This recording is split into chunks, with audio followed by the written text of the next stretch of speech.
আসসালামু আলাইকুম রহমতুল্লাহ। আমার মাথায় ছাত্ররা কারেন্ট ছাড়া ব্যাটারি ছাড়া পাকা তৈরি করছে। এই দেখেন, আমাকে দেখানোর জন্য আসছে। হুজুর খুব ঘুরতেছে, বাতাস লাগতেছে। আসলে বাতাস লাগে না, মানে আনন্দ উপভোগ নিতেছে। মাথার সামনে, এই যে মাথার সামনে ছাত্ররা বাতাস। তোমার ফ্যানের নাম কি? এটা হচ্ছে নারিকেলের পাতা দিয়ে বানাইছে। এটা যে 5টা কিডনি আনছে, ফুলা মালা বানাইছে। এই যে এটা হাতে দিয়ে করে দিচ্ছে। এই যে ঘুরতেছে, এই যে ঘুরতেছে।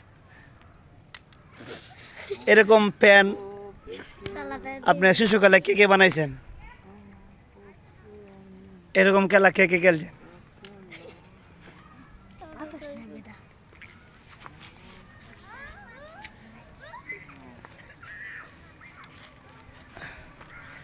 তোমার ফ্যানের নাম কি? নারিকেলের পাতা। নারিকেলের পাতার ফ্যান। তোমারটা ফুলার ফ্যান, প্লাস্টিকের। এটা উপর বেড়া ঘুরে, ভিতরে ঘুরে।